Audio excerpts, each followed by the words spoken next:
This is Up for Debate, episode number 100 and something. I did not look. 211. This is episode 211, if you can believe it. Recorded July 2nd, 2021. Matt, I got motors on the mind tonight. This is Up for Debate, the debate podcast with two hosts agree on everything. I'm Sean, joined as always by a man who just can't drift. The question is, will he learn? Does the kid have the chops? Oh, konnichiwa, Sean. How are you doing tonight? Did we hear any intro music? I didn't hear the intro. No, because what I'm doing for this series is I'm more... Whenever we do the movie franchises, I'm putting like music from the movie and I edit in clips and stuff at the beginning. It's a little... So I do it later in post. All right, we're going for our Emmy. All right. Yeah. Okay. Oh no. You know, and you know what's really strange is like when we went to James Bond, I did the James Bond theme song. When I did Rocky, I did the fanfare from Rocky. There is no signature theme song to this franchise, which is very strange. There's no like either instrumental or song. That's a really good point. I think that we'll get into it later, but that song by was it Wiz Khalifa? I'll See You Again. That's kind of become like an unofficial. Yeah. And I guess even that though is not really a theme song or a main riff or anything like that. It's more of a it's just a song that is heavily associated with the franchise. But I would think by now a franchise like this would have a signature sort of they're just some of those movie themes that you hear and you immediately know what it is. It seems like they just let whoever's in the movie make the music for the movie, right? Like Lil Bow Wow, who's in this movie we're going to talk about tonight. He made a song for Tokyo Drift. Well, I mean, Matt, when you have such serious musical talents like the Teriyaki Boys, and the Teriyaki Boys and Pharrell Williams, and Atari Teenage Riot, and Brian Tyler, obviously, big names. Very true. Very true. So where do we begin tonight? What do we have on tap? What's the... Matt, we're going international. We're going international. Grab that passport. Can you believe we're only 3 movies into this franchise and we're already breaking out? Already. Who needs the stars from the first movie? Who needs the continuing storylines from the first movies? All you need is Fast and Furious. And Nas. And Nas. More Nas than you can handle. Is there Nas Matt, in this movie? Not really, right? It makes an appearance. I think like once. It's all about the drift. Nas is so last year. It makes an appearance. I guess you don't need Nas to drift because it'd probably wreck you if you Nas while drifting. That would be probably impossible. Yeah. I don't know how you could drift and go that fast without flipping. So no, big accident. It's all about balance, Sean. It's about finding your balance. That's what. Well, and we're gonna try and do that tonight, Matt, as we talk about Fast and the Furious: Tokyo Drift, the 2006 action film directed by Justin Lin, a standalone sequel to Too Fast, Too Furious, the third installment in the franchise, as released, with such great stars as Lucas Black, Bow Wow, Sun Kang, and others. Matt, what a movie! What a movie! I think what I'd like to do is I guess maybe break this movie down for the people, like kind of take it apart like we did with our last, kind of like Vin Diesel and the mad scientist, how they break cars apart, they put it down and rip it apart and put new Nas in it, more Nas and more engines, more things that make the car go fast. Speaking of cars going fast, I've started a new thing. Oh, great. Every movie we watch, I get the exact timestamp until cars go fast. So I'm calling it the time till cars go fast. Okay. So this movie, that timestamp was 6 minutes and 2 seconds. Oh my God, it's like an eternity. That's how long it took till cars go vroom. Cars go fast. That was only 6 minutes, yeah. I wish I had gotten the stamp for the first 2 movies, but live and learn. I would have liked to have seen that. Let's see. We're also treated to some interesting scenes from the very first opening of this movie, which is at a typical American high school. Again, if I had to describe this movie in like a word or two, I would call it 2006. It's an extremely 2006 movie, Very... beginning with the high security urban high school. High security, but is it an urban high school? I thought it seemed like it was supposed to be. It had the high security and feel of an urban high school, but it was in like I guess that's the true. Sticks. It seemed like, you got like, okay. It was in it was in Arizona, in Tucson, Arizona. Yeah. So I guess in not the desert. Yeah, you could tell it's one of those big high schools with a lot of like that has almost more like a college sports feel, because you have your bullies who spray paint that guy in the hallway. You have tailgates at a football party. You have a group of students savagely beating a Native American mascot until candy rips out. Which is very like funny. You said, very 2006. Yes. And again, I wrote, probably my favorite note I wrote for the whole movie was, what reality does this movie take place in? Because it was, even the very first moment where the hero of the film, Sean Boswell, is played by Lucas Black, walks into school and his friend walks into the metal detector in the mascot outfit, and I'm like, do students walk to school in the mascot outfit? It was just one of those, like, so cliche. Well, also, and it's Arizona, Sean. That kid, that kid, he better stay hydrated. That's so weird. Dangerous. And that's part of the reason why I thought it was in Los Angeles or something, because A, it was at Desert Field, and B, a bunch of the kids had like rich parents.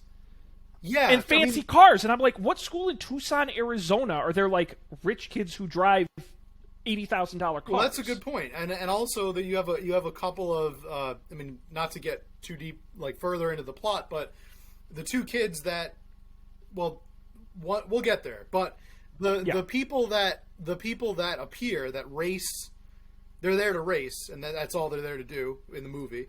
They race and they drive they move the plot forward. Those kids are basically they get bailed out because they have rich parents, as the cop explains. Like, but you know who does not have rich parents? Our hero. Who is that? The hero of the film. Who is, I wrote an extremely boring version of Paul Walker. Which is saying a lot, because Paul Walker, not the most riveting on-screen personality. Who makes me wish Paul Walker was in this movie. And I never thought I would say that. But I actually missed both of the characters from the movie that I didn't really care for that came before this one, because the main characters were all just so boring, just so painfully boring, especially the main character, who is so boring. His name, I almost forgot his name. It's Sean, last name, totally forgot. Boswell. Sean Boswell. Write that down so you don't forget. Yes. No, he is, without a doubt, unquestionably, the least interesting character in the film. I could point to anyone else who appears on... The bully at the beginning of the movie is a more interesting character than he. Literally anybody. Painfully boring. Painfully unresponsive. I wrote is that he doesn't respond the way that you would expect to situations, like, like things flip over, things happen, and every bit of this guy's acting seems extremely forced. The actor's name is Lucas Black. Do you know what else he's known for more recently? Probably like some kind of caffeine commercial where, like, what? No, he was on a TV series for years. What? What's the most milquetoast yet popular TV series in America? Milquetoast yet popular syndicated TV series? No, on network television. Okay, network television. Okay. Oh, he did 125 episodes of this series. Wow. And is it a show that's like going on right now? Yeah. And it's extremely popular. Or no, I'm sorry. Well, is it still going on? No, the series is technically done, but it ended this year. Oh, that would be NCIS New Orleans, Sean. That's right. That's right. He was the special agent lead of that. Okay. Weirdly enough, I get. Well, that's probably a better role for him, honestly, because he can play like a straight-laced detective by the book. He's supposed to be like a rebel kid, like a punk kid in this. He's supposed to be kind of whiny, but the age discrepancy in this movie, does he look like a high schooler to you? That's what no, but you know what the problem is? and I'm serious about this. Obviously, he is too old to be a high school kid, but the problem I have is a little bit in Tucson, but more so when they get to Tokyo, he seems like the youngest guy. Because all the other people, I'm like Han and even Bow Wow and some of these guys, I'm like, they seem way too old to be in high school. Like I'm genuinely going to look at how old Sun Kang was when they shot this film, because he's 50 now, and that was 14 years ago. He was like in his upper 30s. My problem is that supposedly they dismissed Paul Walker from being in this movie because they thought he would be too old. Yeah, oh, really? They wanted to. I mean, the script didn't really have a place for him. Originally, I think this was going to be. It was always going to take place in Tokyo. That was the goal. But originally, they actually wanted Vin Diesel's character to go to Tokyo and basically like. He would like look into a crime, like crimes were happening in Tokyo, and he was, I guess, some kind of, I don't know, CIA agent detective or something. Anyway, he would be like investigating a murder in Tokyo. Just a vessel for him to learn how to drift and stuff like that. But then it didn't end up working out. They couldn't get Diesel. They decided Paul Walker was allegedly that he was too old. So that's how they ended up with Lucas Black as our titular, or our protagonist. I will say there is one upside to Lucas Black as Sean Boswell, and the upside is that he has a more approachable accent for me to mock, because Vin Diesel is very hard to do, but Lucas Black ain't very hard to do. He genuinely sounds like this the whole movie. I wonder if that was market tested. You think that was like they ran through like market testing and were like, I think they had to make him seem so fish out of water in Tokyo. That's what I think it was. I think it was like if he just sounded like a generic person, but then he sounds like a southern lunatic, like, you know, he's a backwoods guy who's never, but he lives in like fancy Tucson. Well, that's just so they can call him Cowboy, and that's the nickname they set up for him. Exactly. But at that point, they should have leaned more into it and had him come from like a farm and like he lassos a car or something. Like even that would have been more interesting. Yeah, that's true. So the movie starts out, they're in this high school. Cars go fast at 6 minutes and 2 seconds when your bully, I guess, challenges. How does that get set up? So basically, they kind of gripe back and forth. Sean is talking to his good-looking girlfriend, who is way too old to be in high school. Which makes sense. He is too. And he gets jealous. And they sort of gripe back and forth. Then he tosses a baseball through the back of his window. Sean stops the car, gets out, goes to confront him, and they decide they're going to settle it in a race. And they say, in one of the sadder aspects of in the history of feminism, one of the sadder moments, when they say, "What are we going to race for?" And the sexy high school girlfriend goes, "What about me?" And actually, that reminds me, in every movie we've watched so far of this series, a woman has either been used as a prize, like essentially a trophy, or has offered herself up as a trophy to the winner of the race. Yes, and I wonder if that trend will continue. Very, very strange. Once again, these are high school students. Yeah, keep in mind. Yes, cannot stress that enough. So they go to an abandoned construction site. They do to do the race. Another what reality does this movie take place? And apparently there's just this totally abandoned construction site, but that's active enough to have construction stuff everywhere, but also has very long straightaways for them to race around. They race in this construction site. It looks like they're putting up new housing because there's a lot of like old like skeletons of houses and like wooden frames of houses that have been put up. They go to the site, they race, and I wrote that they cause minimal damage. They really don't seem like they break a lot of stuff. Just to each other more than anything else. To the complex, in order for them to get mad. I mean, obviously they would be mad about them racing and stuff in it, but you would think by the end of this race that they had like destroyed everything. Well, to be fair, though, in one of the more insane parts of a very insane movie, at the tip end of the race, Sean drives through a house. He only knocks out like 3 or 4 in something that would absolutely he destroy knocks a out car. maybe 3 or 4 beams that are not support beams because the house doesn't like collapse. If I were making the movie, I would like have a shot where the house like crashes and collapses. Instead, he just knocks 2 like planks off their hinges, which I think would probably cost maybe like $50 to replace, maybe if that, depending on the damage. Doesn't seem that bad. He like, of course, hits a I guess like some kind of tank, like oil tank or something, spins wildly out of control and should probably be dead. But the movie, of course, then it's the movie, so he just gets a little cut on his head. Well, that was crazy to me, where it was the bully and the girlfriend, they crash into a cement pipe at a speed that, if not killed them, seriously injured them, and then cut to them at the police station with like a little cut on their eyebrow and like an ice pack.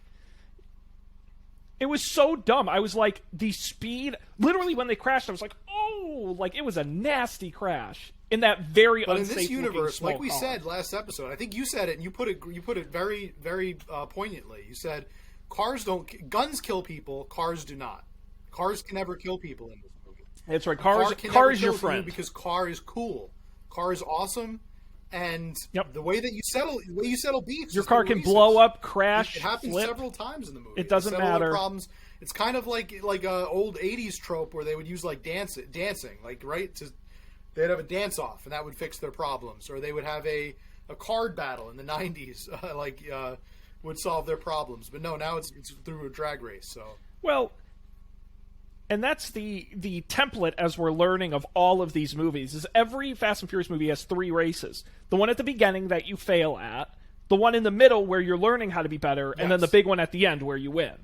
And this movie is no exception. This was the kickoff race that kicks the plot into gear. The students are going to be punished. I wrote that these kids, the school needs to invest way less in tailgates and way more in counselors, because this place is rough. It's a rough school.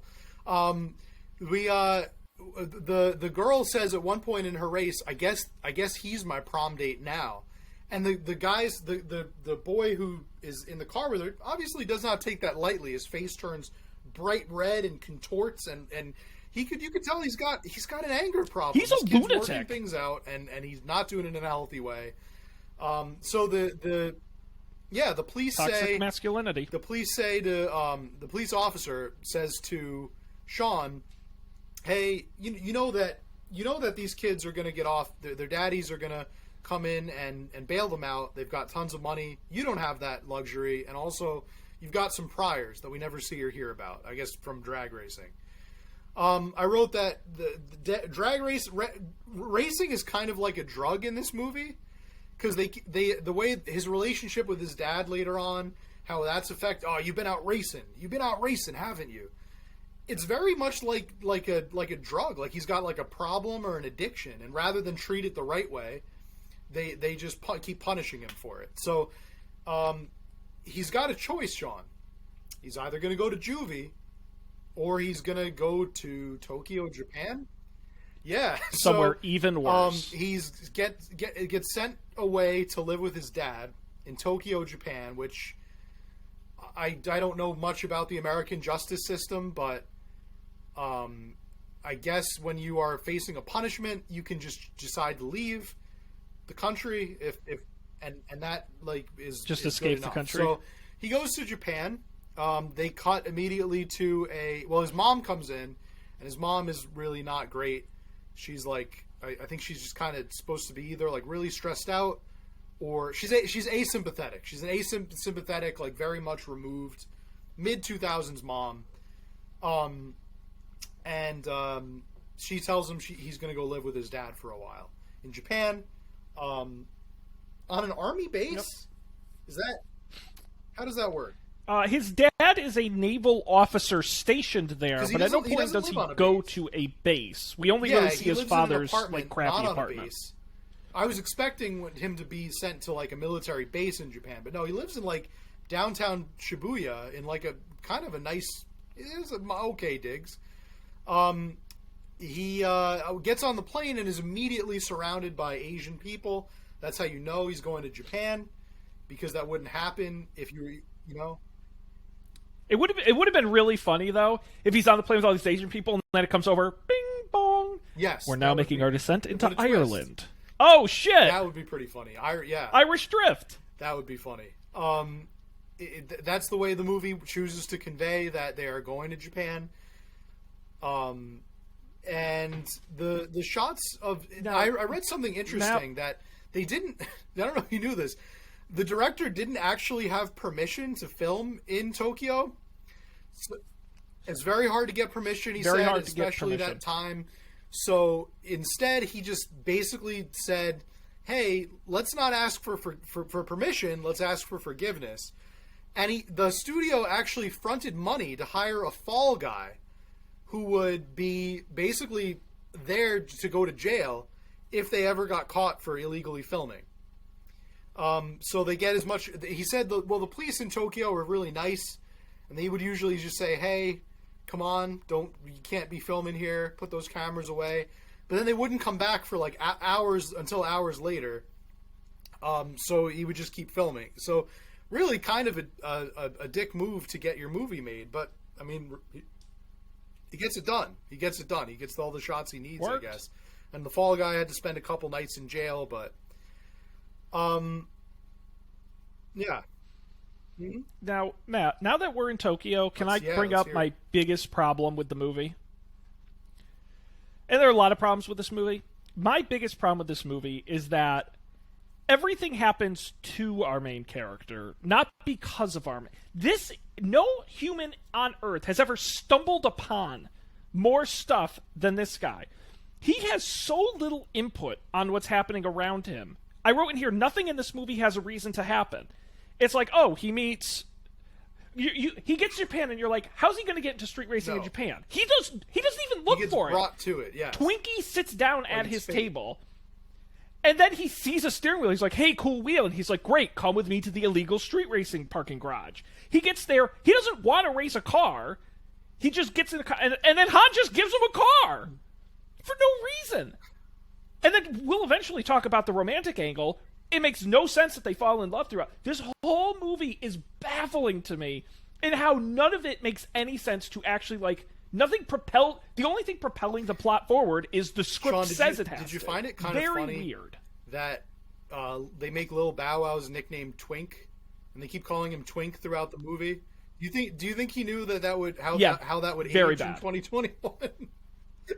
I laughed every time they did it. I mean, even... They never... I don't think it's they really a bad explained name, how he got the name of Twinkie. that. Like, that's... Did they explain that? No, and it would have been so easy, because obviously Bow Wow's gimmick is that he sort of sells black market things. Well, he could have been, like, selling Twinkies there's a or scene something. later like, on oh, he's that the I Twinkie wrote guy. He as always has Twinkies. It's this club brought to you by Snickers, because he pulls out a bunch of Snickers from his pocket. Very clear, so you can read the label. Kind of holds it up. And why couldn't he should have done that with Twinkies, but I guess they didn't get the hostess endorsement.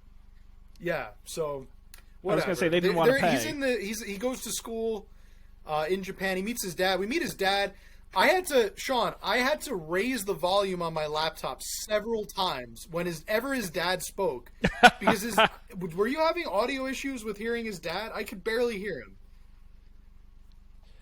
Well, first of all, these movies are not well mixed, where the cars are incredibly loud and the dialogue is incredibly low. So I'm constantly changing the volume throughout the whole movie. Such a so hard it probably time was hearing the dad in every scene he was in, even when he was mad and yelling later in the movie. Anyway, I guess, all the audio developers were working on the races, so making sure that was the main thing. I mean, that's what this movie's for.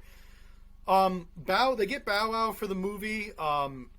He is... Yes, very much. I missed the hell out of Tyrese in this movie. I missed the hell out of everybody from the previous movies, now that I think about it. Bow Wow wasn't the worst. He was, for what the movie needed him to do, as his job was to be the, like, annoying sidekick guy. Well, this movie has two. I'm not going to hate on Bow Wow in this.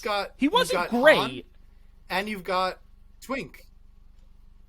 Twink is supposed to be like but the they're comedy very guy. different personalities. Han is more that's like what I the like. sage, Han is I guess, not because he's the one that eventually teaches him the ropes. Yeah. but he's also Yeah. like a peer, so he's like a friend. Yeah. So yeah, it's a little. So no, I think Bow inversion Wow's on good. The sage character, I guess. Japanese food is like the army, Sean. Don't ask, don't tell. Bet they didn't see how that would age in 2021 either. I forgot about that. I think Japanese food is delicious and great, but they kept trying to Again, make it seem like this exotic, like sushi, raw fish. Oh, And by the way, wow.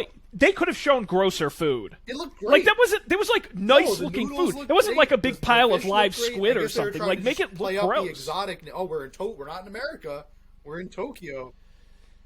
Well, that's the problem. Is when you take the very lazy way of making your script a paint by numbers fish out of water story. It reminded me a lot. Oh, Did yes. you ever see Oh, the yes. the Jalen Smith Karate Yep. Kid movie Jackie Chan where he teaches him moves to kung China? fu. Yeah. And Jackie Chan becomes his friend. Right. It reminded me very much of that, where it was just like such a cookie cutter, like, I'm an American guy and I like America. What? You do things different. You know, like the taking off the shoes gimmick and all that kind of stuff. I was like, It does. oh, this sucks. It does, because that was really That all bummed they me had to out. go for with comedy in the movie, was just playing up the fact, how weird is it that we're in Japan? That's so weird. Everything's so different here. So, except drag racing.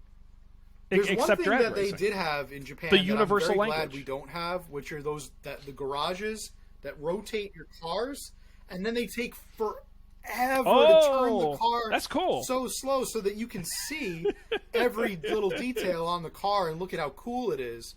Imagine somebody going to work and or coming home from a long day at work, and they have to wait for their car to slowly turn on that conveyor belt, and their wife is home, their pregnant wife is home, and they got to beat the Tokyo traffic to get home to no. That's when you move to the suburbs. Well, but at least that's cool and cultural. I hated how lazy the dad was like. Well, the dad has to be into cars, right? Obviously, and he's like, "Oh, I just have a garage across the street. I just have an old beater up there." And well, that was my whole thing with the whole movie. Was I'm like, you barely see any regular cars, but there are all these really expensive sport cars, and I'm like, I don't think that's a thing in Tokyo. My understanding it'd be is like that a street it's full of extremely people hard with no to other drive cars, in Tokyo, and then just because a it's sports a city car. and it's crowded with people. Not like LA, where LA is more spread out. Tokyo, I think, is more like New York, like New York City, where it's kind of built up, and there's a lot of people walking around, and a lot of pedestrians. Well, and they're back narrow and forth. streets. I wouldn't imagine it has a huge driving scene. However, I did read that in the mountains surrounding Tokyo is apparently where there is actually a drift scene there, where drifting was invented. Yes, so That's where drifting it was would have invented. made more according sense, to the I movie. think, for him to be sent to live with his dad in that area around Tokyo. But then you wouldn't get the cool shots of the city and stuff like that. Yeah. Well, Yeah. Matt, to keep moving the plot forward, he befriends Bow Wow. Bow Wow brings him into the world of drift racing in Japan. Now, in my notes here, Yes. remember when drifting Yes. was Then new it and was in novel? everything. Mhm. Very strange time. Very strange time in American culture. He goes to a parking Kong. garage and meets The DK. Drift King, yes. Not Donkey Kong. No, the Drift King. The Drift King himself, who is friends with Han, who he meets there as well, and he gets talked into a race against DK using Han's car, and we see for the first time drifting. As DK does a great job When and they're drifting, Sean I don't does know if a you caught this, but the very poor host of job. the race is played by Satoshi Tsumabuki. And Satoshi Tsumabuki is credited in this movie as exceedingly handsome guy. That's what he gets. That's his name in the credits. So Oh, I he had to was look very up handsome. to find out who exactly he was playing. buy He was that. playing the Yeah, guy he was that a goes handsome guy. Yokuso, welcome, and then they go ready, set, go, and then he's that guy, exceedingly handsome guy.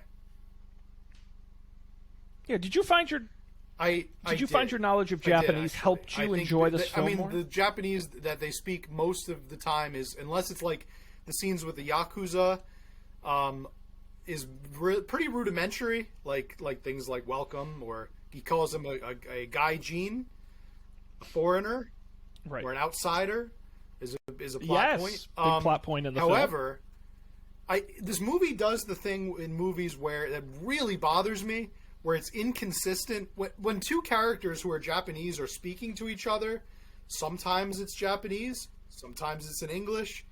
And I think they only, sadly, I think they only include the scenes in Japanese to make it more exotic and play up the, we're not in America thing. Because in the next couple of movies, they do the same thing, but with Spanish, if you notice. It's, we're not in the States. So, right. Very annoying. There are yeah. scenes where that should not be in English. And then there are scenes that it's like, well, just go one way or the other. If you just have them speak English, or just have them speak Japanese when they're speaking to each other. Why?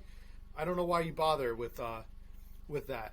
It doesn't, however, compete the cardinal sin of speaking the other language when it would be extremely inconvenient in order to, like when they're dispelling secrets or something like that. But regardless, it's annoying. Pet peeve of mine. Right. There. Movie pet peeve. Yeah, so like you said, Sean loses the race badly. Mark it down. He gets his butt beat handedly. Yeah, can we talk about that? I wrote this in my notes. So Sean is a car enthusiast. He clearly has a lot of racing experience. Now, the plot of the movie is he doesn't know how to drift, but no one's arguing he doesn't know how to drive cars seems otherwise. like he knows what you he's would doing. argue I mean, he's he a didn't car die expert, when they right? raced Is that fair? in Arizona, so. But is drifting really that hard? Like, he beefed it. And my whole time watching it was like, I know nothing about cars, and I feel like I could have at least done a bit of a better job than he did. Drifting is its own thing. Like, he was just crashing into everything. You got to angle the wheels the right way. You got to. I challenge that. Balance the car. You got to make sure you're going the right speed, I guess. It wasn't believable to me. Like, he'd never tried. I would be more concerned America? that the car like, even by accident. You don't know it. He's never driven the car before, so you don't know how anything really about it. The Mona Lisa was the name of the car. Yes. The Mona Lisa. But I would be concerned about the tires. Are these tires good to do this on? He spectacularly fails at drifting. I don't know how hard he crashed into it is, everything. He's not very good at it. He loses the race. DK laughs him off. Car. But he wrecked Han's car, so now he owes Han. Can I say He's got to something repay about his Han? debt. I'm going to say about this. So Sean goes to work for Han. They never address this exactly in the movie, but in my headcanon, Han's a diabetic. Because Han is snacking in every scene we see him. He is constantly eating some kind of snack. He's eating It's a good gimmick. It's a good gimmick. Starburst. He's eating candies. Always has a snack in his hand. I thought that was Han's got type 1 diabetes. I thought that was treating it with the. I thought that was more of a.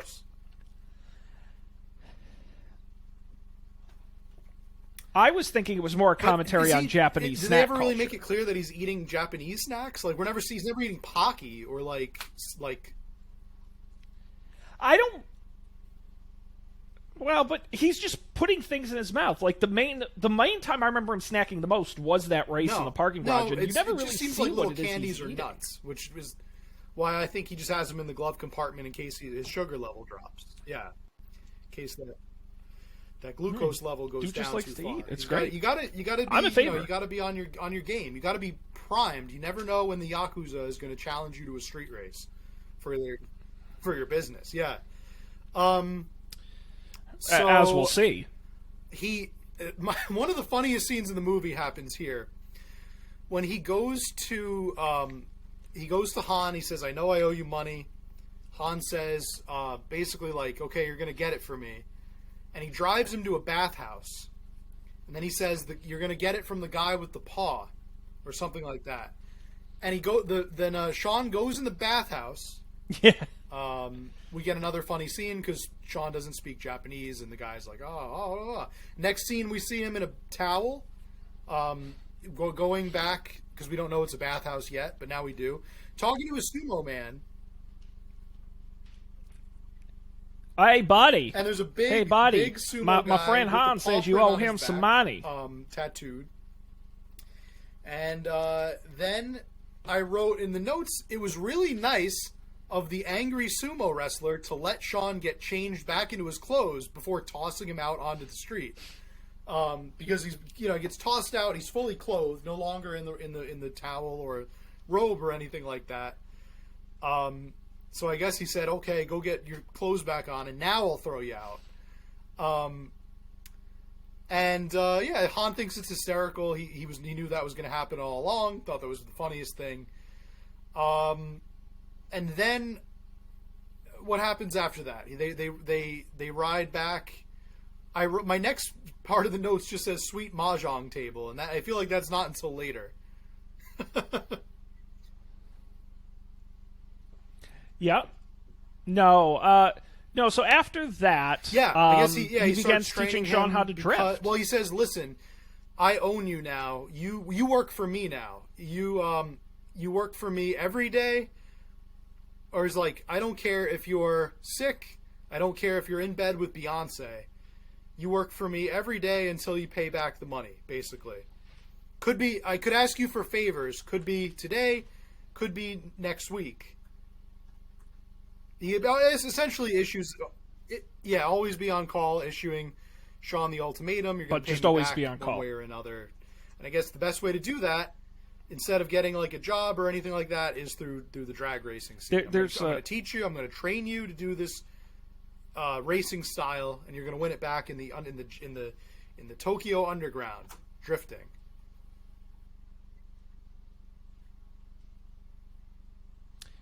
Now, one of my favorite lines of the movie is here, where Han tosses him the key to the red Evo car for him to drive while making the runs, and he says, "The red Evo's yours." "What do you mean? You're representing me now. What do you think? I'm going to let you roll in a Hyundai?" Which hurts because I roll in a Hyundai, so I kind of took that personally. I guess it was a different time. I think around this point in the movie, Matt, is where we have to start folding in the love story. Our young boy needs Neela, to meet a young girl. That girl is...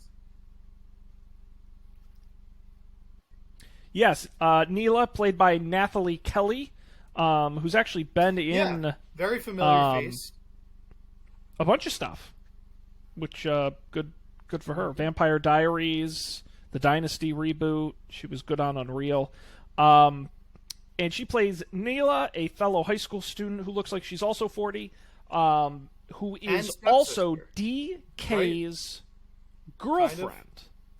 But she starts falling, and stepsister, which, well, actually, that's a good point. She was raised by DK's grandmother. I guess maybe not formally adopted. I don't know how that works. But they are dating. Well, no, I don't think so. I think it was just like she was around. We don't learn this until later. Wikipedia describes her as in the DK's movie, girlfriend. Of course, she has to be mysterious. She has to have a mysterious backstory, and she basically tells Sean it's none of your business what I do or who I am. It doesn't define me or something like that. You don't need to know. It's on a need-to-know basis. So we'll find out later what her backstory is, and I have some things to say about that.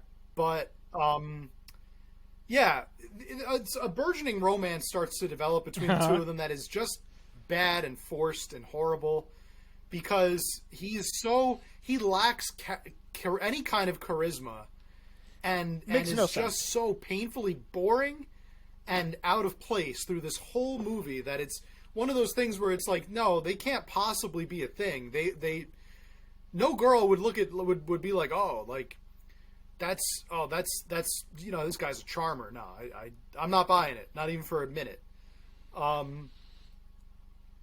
Because I think Neela, I think she should be smarter than that. I just think she should be better than that. And I thought the actress was good. I thought it could have been an interesting character, but the romance just felt ultra forced. Like, it really felt unnatural. And especially with his sort of rivalry, quote unquote, with DK, it was just like, oh, any person with half a brain wouldn't get involved. And yet he, like, and it, again, things happen to him where it's like, she just sort of like wants to get with him in a way that's kind of strange, and he has no real say in it. It just sort of happens. And of course, DK finds out and goes and kicks Sean's ass. Yeah, I wrote telling him DK to stay straight away up donkey from punches Neela. Sean. I don't know if that was that must be the moment where he finds out. He punches him hard. Yes, it's awesome. It is the way, I don't know, the way that they filmed it and the way that it was choreographed was, it looked like he just boom, and Sean goes absolutely flying, absolutely, like you said, kicks his ass. So stay away from my girls, and Sean, is all Sean. He's wants to be smarmy, but he's more like just boring. He's just there, and this is the point where I officially wrote in my notes: Lucas Black's acting makes me miss the hell out of Paul Walker. I think this is also where the movie takes a page from the first movie. You're not going to punch me, are you? Because our villain is being a dick to our hero, the girl feels bad and goes over to him and is like, now because DK, my boyfriend, was mean to you, I'll divulge this little private secret, this private part of my life that I've been keeping from you, because I let men dictate my actions. So she divulges her secret. She says that her mother was a hostess. Her mother worked in a hostess club, and was in I think was she originally from China, or did I make that up? Yep. Australia, from Australia. Went to a hostess club, Australia, and left her in the care of DK's grandmother, or something, or left her to fend for herself, and then DK's grandmother came involved. Her dad, maybe father, died of shame or something like that. It was like this very dark. It was a lot, especially noting that hostess club culture in Japan way much is not, and it's not analogous to prostitute, right? Like in here, in the movie, I think they're trying to present hostess clubs like these, like basically brothels, which is not what they are. Yes, you're just a daughter of a hostess, at some point, and you would end up just like her. Like gives her a thing where she's like, or if it wasn't for my grandmother, adopted, like stepping in and saving you from that life. A hostess in Japan, Sean, is more like a kind of like a. It's very tame. No, it's tame. It's extremely tame. It's more like a showgirl, like a bartender, really. No, shockingly, this hang on, Matt. Are you saying this movie's not culturally accurate? Responsive? No. What? The hostess culture in Japan is, hostess clubs are, I don't believe it. Business. They're very popular with businessmen who are maybe too shy or too socially removed to be able to talk to women. So they'll go to a hostess club. A good hostess club will match you up with a female hostess that is compatible to you in some way. You have something in common. If you're looking for a girl that's funny, you're looking for a girl that's smart, or a girl that's beautiful or something, and you just literally just sit at a table and talk to them. You're not allowed to touch them or put your arm around them or do anything weird. Literally, it's just about companionship in these hostess clubs. So the way that they present hostess clubs in this movie make them seem like they're straight up prostitutes, which is not at all the case. So again, somebody did not do their research very well. If they should have just said prostitute if that's what they meant, but they went with hostess, which has a totally different connotation in modern Japanese culture, Japanese society. Hostess clubs are completely legal. In fact, some of them are actually sponsored by the government, because I guess the idea is like, if people can have access to these clubs and these things, then mental health might be better. So anyway, big gripe that I had with the movie there, but she divulges everything. She tells Sean her whole backstory, that she's been keeping a secret for all of about maybe 15 minutes. Her deep, dark secret that she would never tell to anybody, especially not an outsider. Yeah. Which is a big thing, because she was always called an outsider, a gaijin. Not great. So she doesn't like when DK calls Sean that.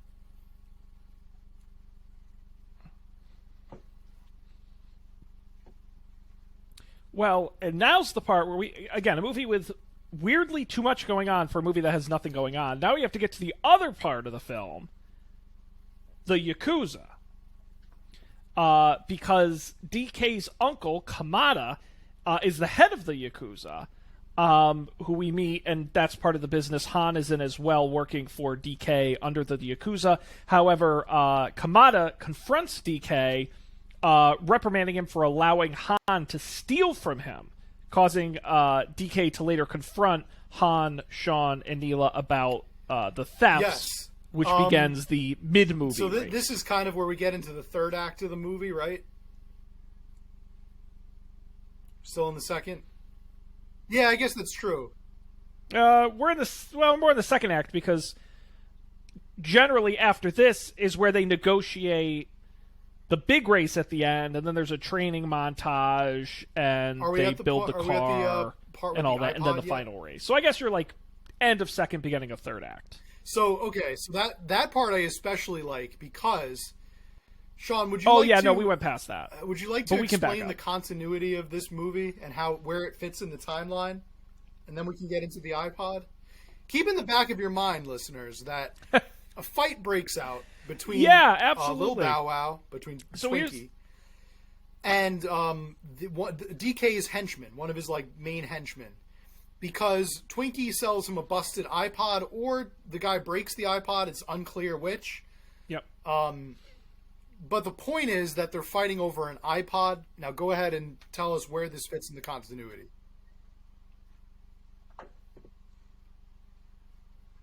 Well, and also, by the way, you got to point out, this movie is chock full of great technology, like flip phones, giant came out laptops. in 2006, so this is all. Again, they're this is all, live like, streaming par the for race course. on their This flip makes phones sense. at the end of the movie.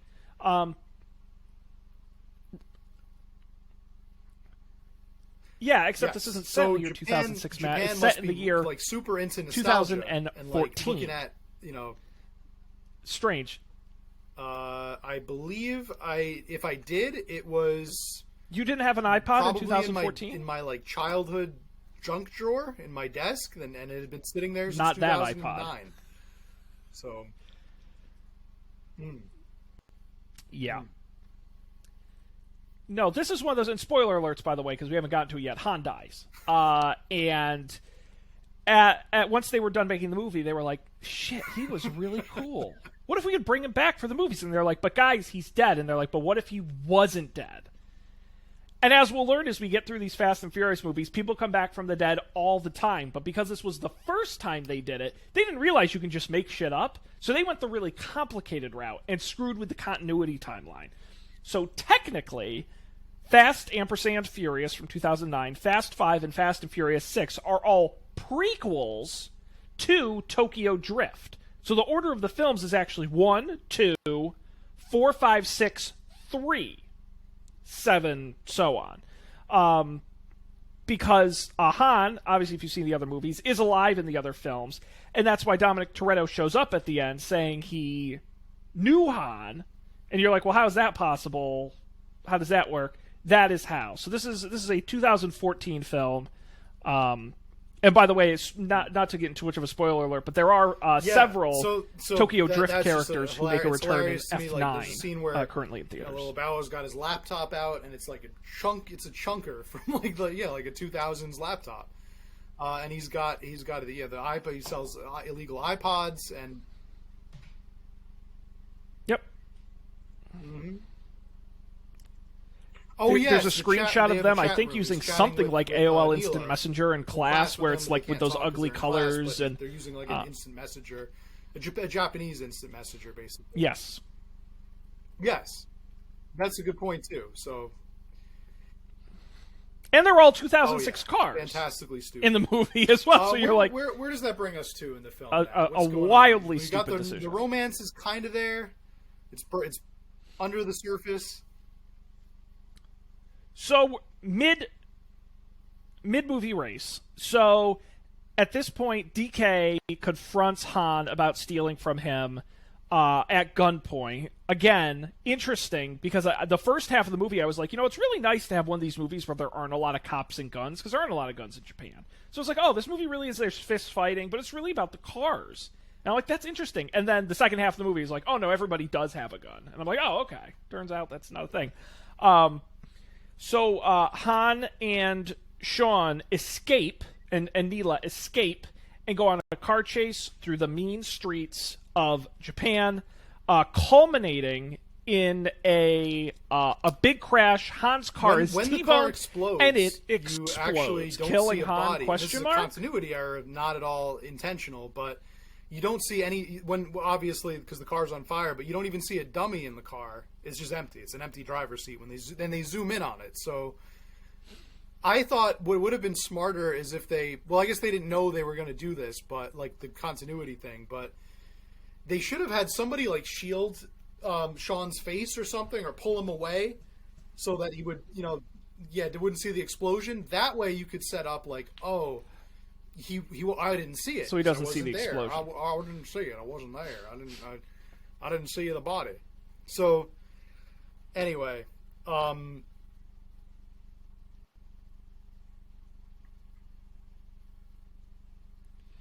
and that's what's crazy is a future movie, again, not to spoil it, a future movie will actually set up the person who hit his car. It wasn't an accident. It wasn't a stranger. It was a character from the franchise, which is wild. And so, very sad. Han is dead.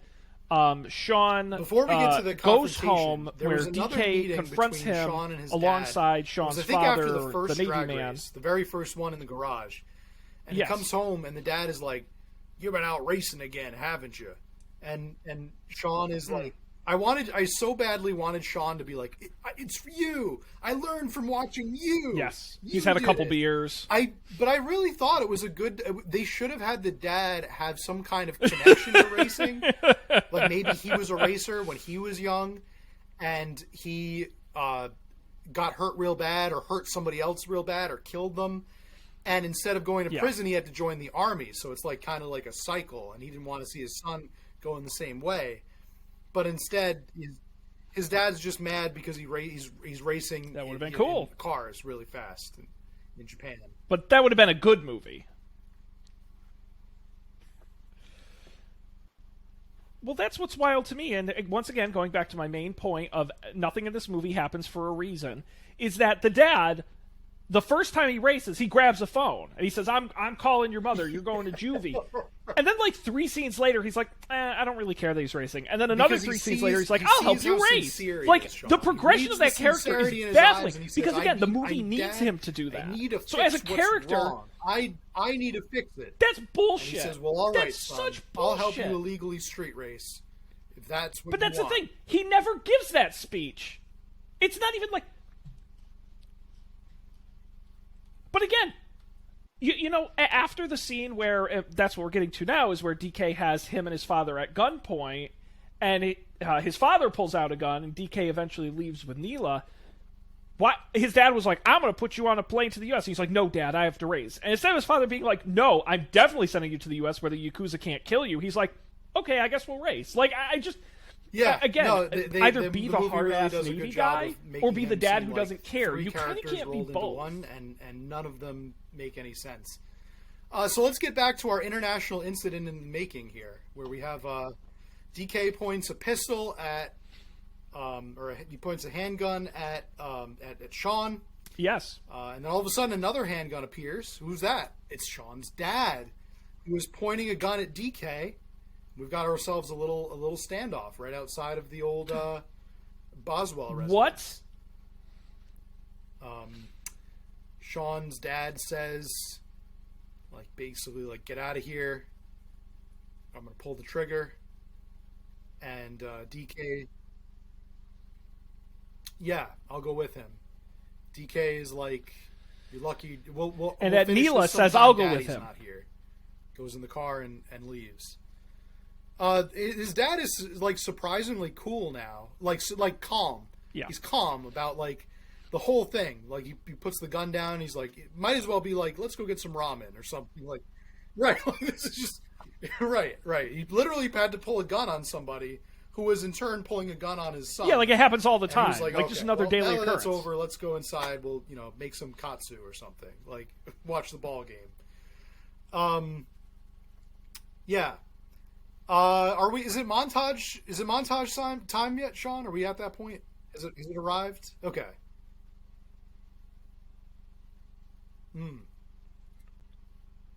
No, because we got to get to probably my favorite part of the movie, which is Sean is at a crossroads here.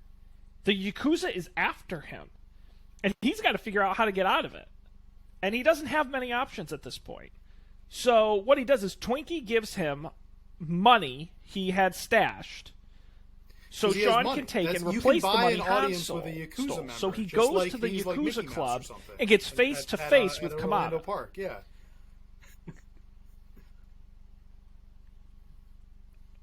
That's right. But there's a price on his head. And so how is Sean going to get out of this?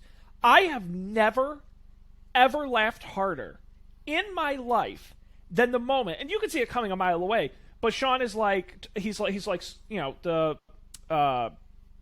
Kamada for the Yakuza, he says basically, well, what are you going to do about it? And Sean goes, I'd like to propose a race. And then I'm just like, this is the dumbest movie I've ever seen. Finds it and hilarious then Kamada too, goes, great. I actually thought maybe he was breaking character so for a minute. Like, oh this is my so god, stupid. what reality? Because racing is like currency. Racing is a drug. But that's what I'm saying. What reality Racing is this is thing a where the drug. guy's People like, are I addicted could to just racing. kill this guy, That's or like the only make way him to work for me. explain it. Because why else I wrote here too. I said is everything. This Yakuza because could just straight up murder Sean. No one would ever know or question it because his dad is kind of mad at him now, and his dad said like go like live somewhere else, like get out of here. Right. The Yakuza, they do it. I'm sure they do it all the time. Literally, could just make Sean disappear. They fake a car crash or something, and they pretend he dies. It's like, pretty easy. Hurting one, or he almost, his dad almost shot one of their members. He can make them both disappear. I'm sure. He killed some of the henchmen and car accidents. I mean, I wrote in all caps. I wrote, "I can't believe that worked." I can't believe like the whole thing. He's like, I've got one option left, a race, and the guy's like, sure. Loser has so the terms of the race are that if Sean wins, he's essentially forgiven. But if DK loses, yes, the loser has to skip town. And I'm like, that's insane. Cut to training montage. Like you've never seen before. This guy's got to learn to drift, man, because they're not racing on a regular road. No, Matt. They're racing in the effect. He says, mountains. He's like, no, I'm not worried. DK's mountain. He's like, you're a good drifter. You can do it. But that's his mountain.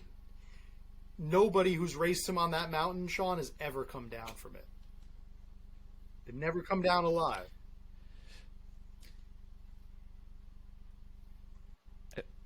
So fucking stupid. So stupid. Oh my god, it's like a Mad Lib someone filled out. Sean and Han restore Sean's father's Ford Mustang to be a drifting car, which also makes no sense because I don't think that's how it works. It seems too large and heavy to drift, but what do I know?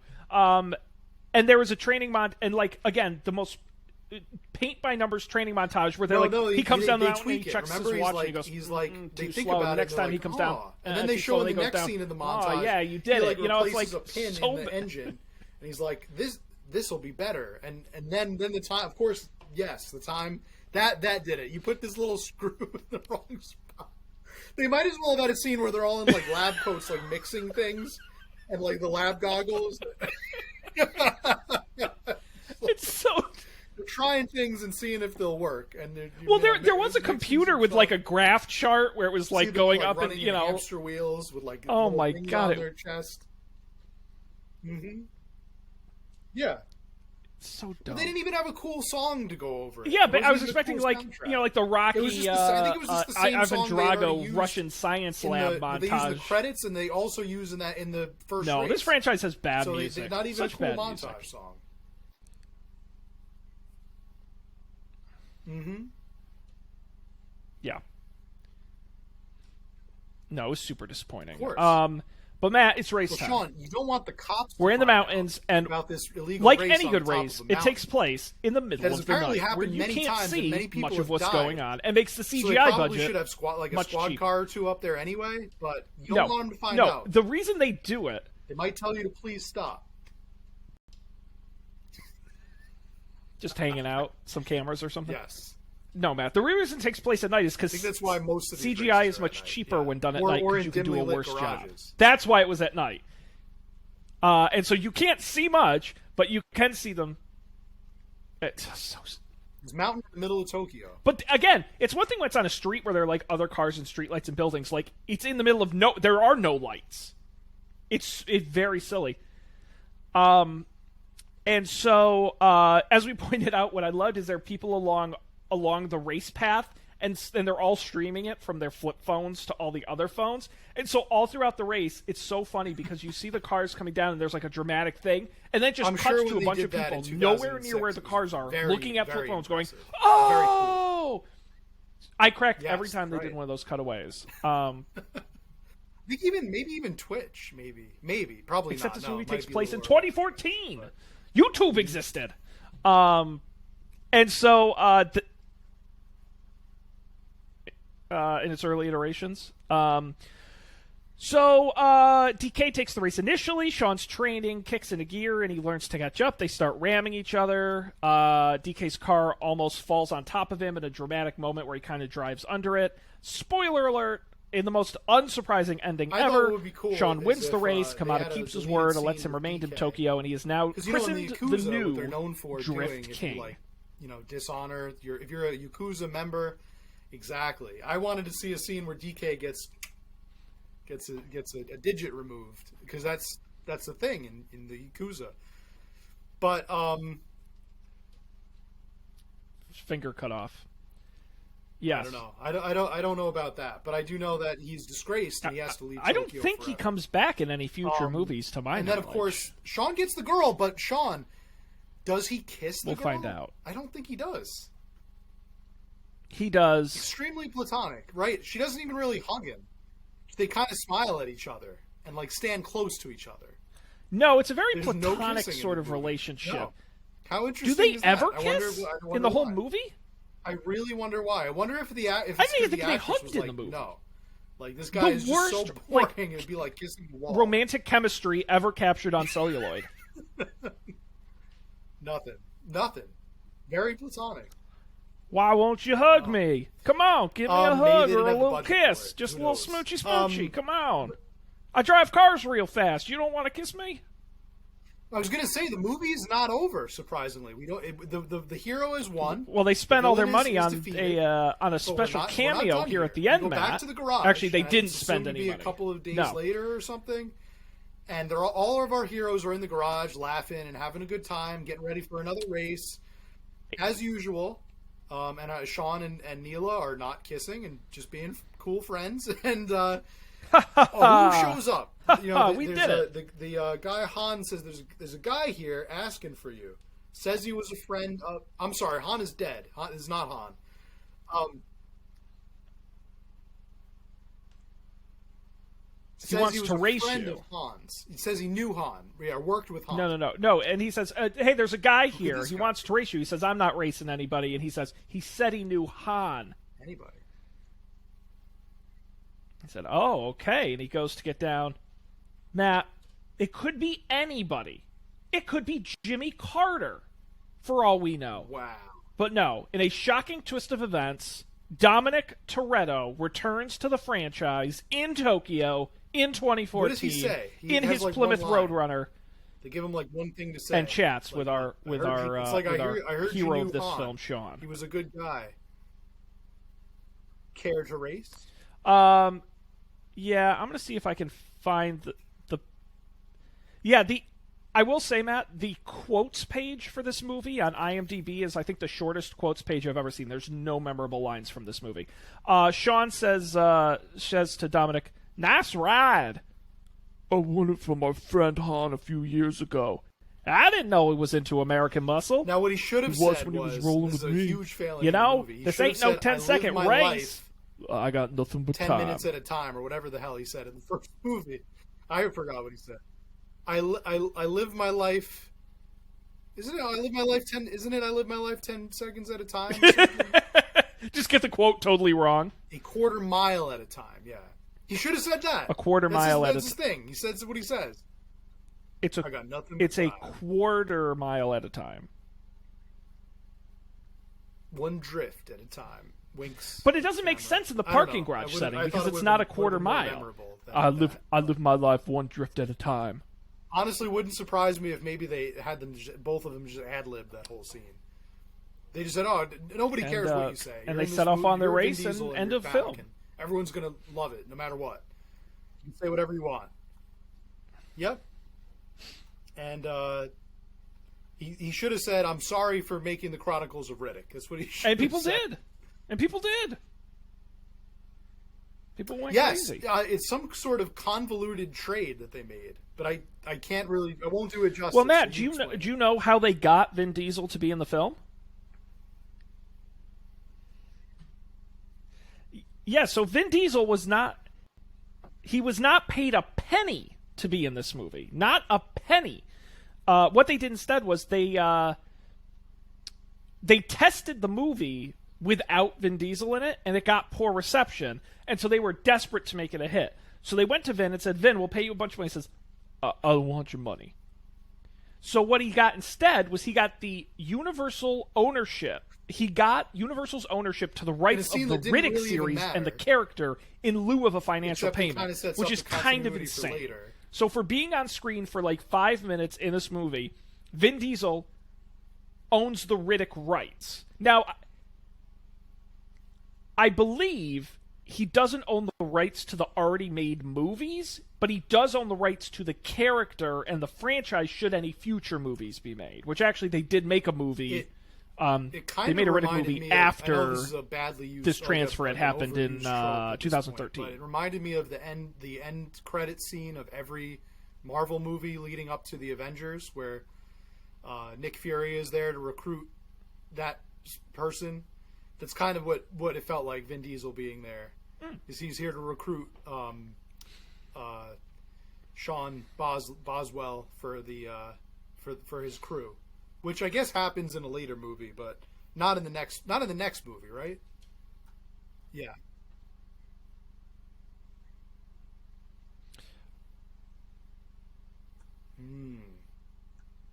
No, not in the next movie. No, what I like about this is I was kind of hoping Vin Diesel was going to recruit him into the Triple X program. That's the movie. Roll credits. We get that same and then just merge the universes and like things would have been really crazy, but at this point, didn't happen, unfortunately.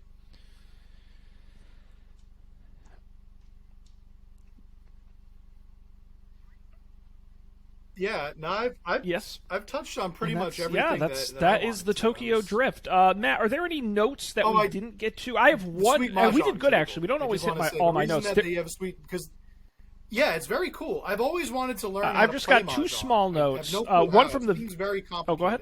What's that? Yes, the Mahjong table was very cool. We got to get one of those. You have? Okay, yeah. It seems really cool, and their table. I've played Mahjong. It was a lot of fun.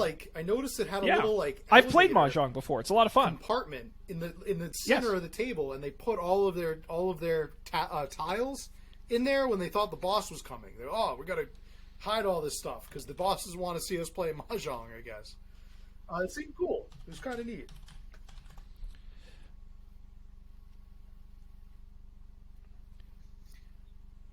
A table or a set here of, I just a Mahjong. I think is this it?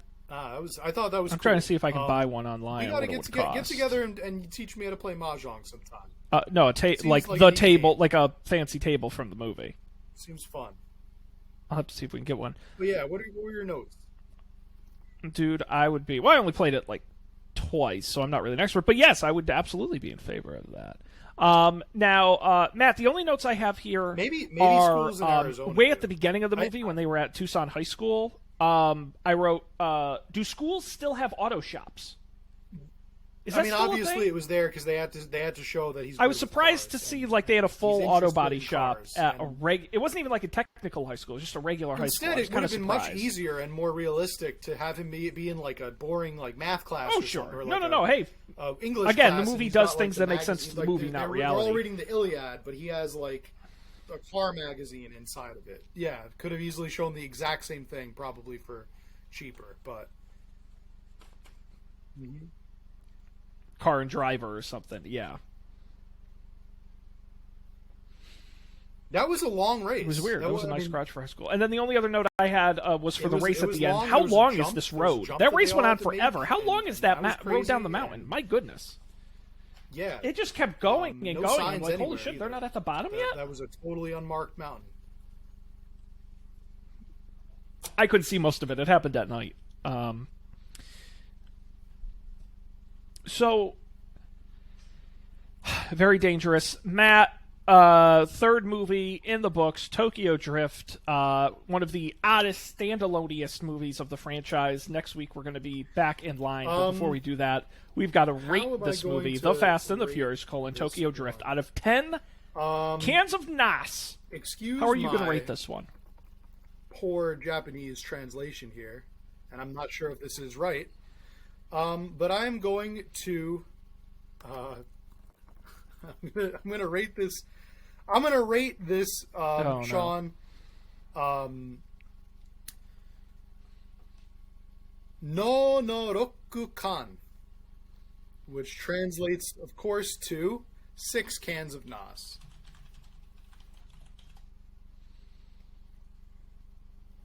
Wow, I'm surprised. No roku kan. 6 cans. I kind of liked. 6 I cans? Wow, hated that's pretty everybody in the high. movie. What's the story there? I just like that it was in Japan. I thought that was cool. Highest rating so far because I don't know, Han. I didn't mind Han. I thought Han was he was a cool character. I thought the actor was really cool. I enjoyed the scenes that he was in. I thought the villain was, like your typical villain. He was just angry. Oh, Han was hyper masculine awesome. guy. So nothing really special there. But it was in Japan, and that was fun. That was interesting. I got to see interesting things. I've always wanted to go to Japan. It's always been really high on my list, and I've never been. So I was kind of living in the moment of, because they illegally filmed there. I don't know. So I'd probably give it 6 cans of NAS.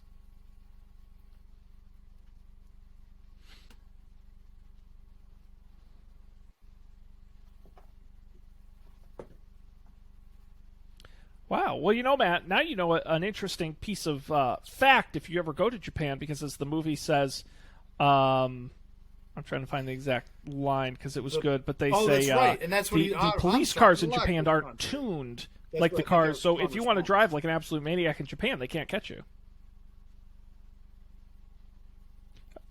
It says that's where police cars here. Like yeah. Han says, police cars here are only factory tuned. If you can do better than 180K, they can't catch you, so they don't even try. Terrible. You know what? I'm beginning to like this country already. His accent is very bad in this. Now, Matt, you gave your review in Japanese, so I'm going to give it in American. Well, gee whiz, I got to tell you, I think this movie was quite a hootenanny, and I'm going to give it a whopping 2 cans of NAS. It was not very good. I did not enjoy it.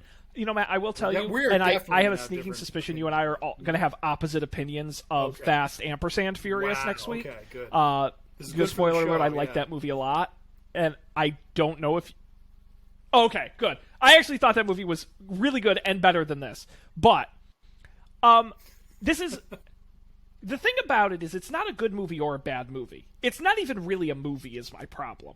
Like, it's more of like a series of things just that shown happen. car races and girls. It's kind of like a long car races commercial, and girls or like and crop tops. like They when didn't you need go to a like a story, Best but Buy and they just have generic it footage could've just running been on the that, but in televisions Japan. to show That you how was the good they movie. look. Honestly, like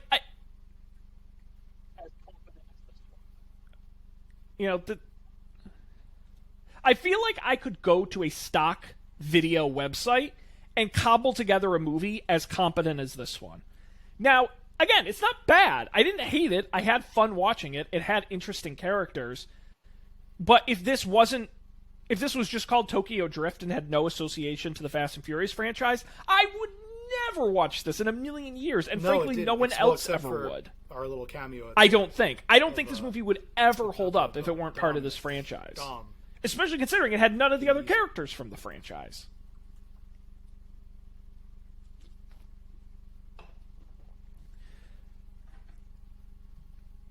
But again, that's what But I just get fascinated when I think about this movie specifically in Fast and Furious lore, because this franchise shouldn't exist. It doesn't make any logical sense because they make the first movie and it's a surprising hit. Great. We're going to make another one. But the main guy doesn't want to come back. Well, hey, we got Paul Walker. Mildly successful. At least enough for a third movie. Now Paul Walker doesn't. Okay, well now we don't have anybody from the movie. This movie should have killed the franchise. There shouldn't be another movie. And again, they shot this entire movie with no plans to have Vin Diesel in it. And if they had released the movie that way, I feel very confident this would have killed it.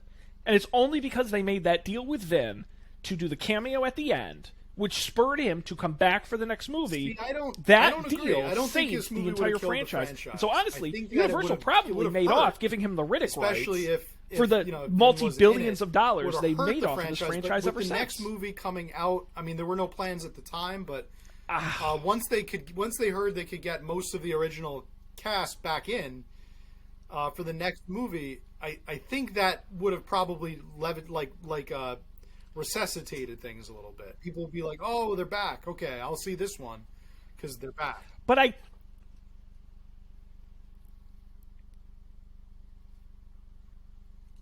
I bet you they wouldn't have gotten the cast back if Vin hadn't done the cameo. I think maybe if Vin hadn't done the cameo, I think they would have looked at this DVD movie and said, "I'm not getting involved in this franchise again."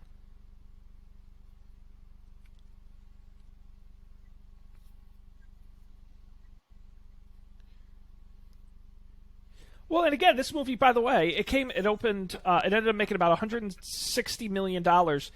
Its opening weekend, it opened third behind Cars and Nacho Libre. Nacho Libre beat it at the box office. What does that say about this movie? Well, I think and his that Mexican wrestling. By the way, do you know this movie was released in Japan under the name Wild Speed 3,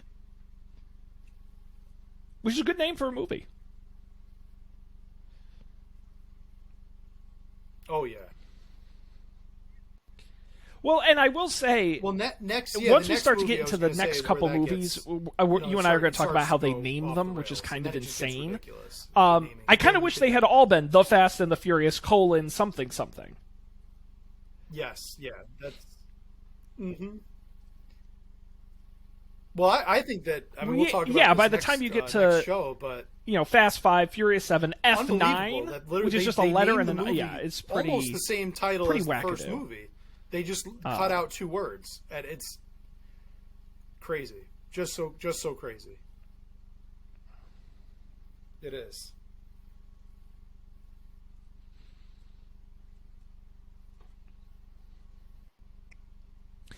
That ampersand is doing a lot of heavy lifting. Now, we got to wrap it up here on Tokyo Drift, a movie we definitely watched. Next week, we're going to get into Fast ampersand Furious, which I'm excited to talk about. It might be a good movie, because I think it was good and you don't. So it's going to be a fun discussion then, and we've got a whole bunch of movies ahead of us.